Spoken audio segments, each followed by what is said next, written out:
Alright, let's dive into something that's been making headlines lately. The Senate's move to potentially hold Dr. Anthony Fauci in contempt of Congress. Now, before we get into the nitty-gritty, let me just say this. Personally, I think this situation is a perfect example of how politics and public health can collide in the most dramatic ways.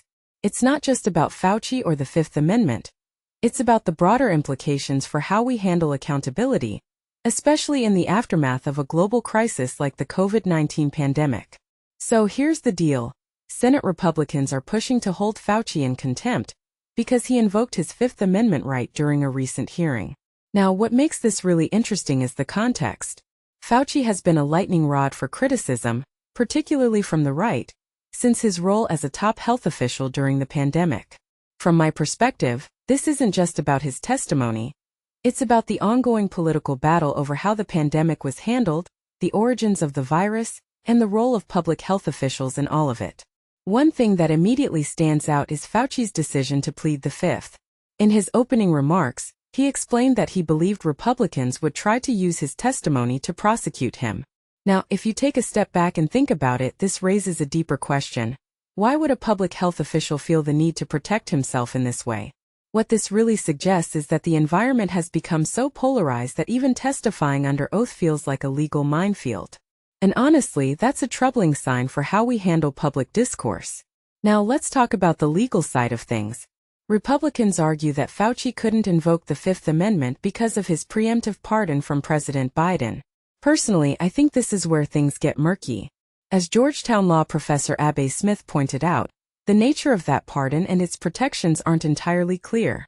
What many people don't realize is that preemptive pardons are rare, and their scope is often ambiguous. So, while Rand Paul might claim Fauci has no right to plead the Fifth, the legal reality is far from straightforward. Another detail I find fascinating is the argument that Fauci waived his Fifth Amendment rights by delivering an opening statement. Republicans claim that by speaking about his public service in previous testimony, he opened the door to questioning. But here's the thing. Fauci's statement wasn't about answering specific allegations. It was about defending his integrity and explaining why he felt this hearing was unjust.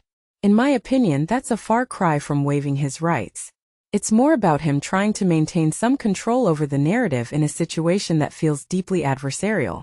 Now let's zoom out for a second.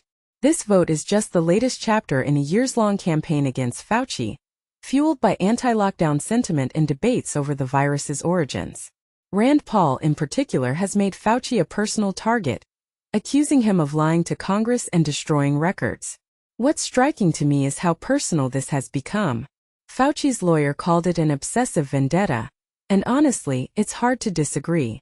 This isn't just about holding someone accountable, it feels like a political grudge match. But here's where it gets even more complicated. Fauci's role during the pandemic was undeniably polarizing. Some see him as a hero who guided the country through an unprecedented crisis.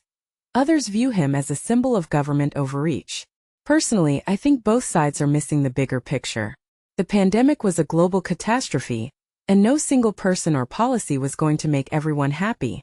What this really suggests is that we're still struggling to process the trauma of the past few years, and Fauci has become a convenient scapegoat for that frustration. So what's next? If the contempt resolution passes, it could lead to a full Senate vote or even prosecution. But let's be real, this is as much about politics as it is about justice. If you ask me, the real question here is whether this kind of partisan warfare helps anyone. Does it bring us closer to understanding what went wrong during the pandemic? Or does it just deepen the divides that already exist? In closing, I'll leave you with this thought. Fauci's situation is a microcosm of our larger cultural moment. It's about trust, accountability, and the erosion of civil discourse. Personally, I think we'd all be better off if we could step back from the brink and focus on what really matters, learning from the past so we can do better in the future. But hey, that's just my 2 cents. What do you think? Let me know in the comments below.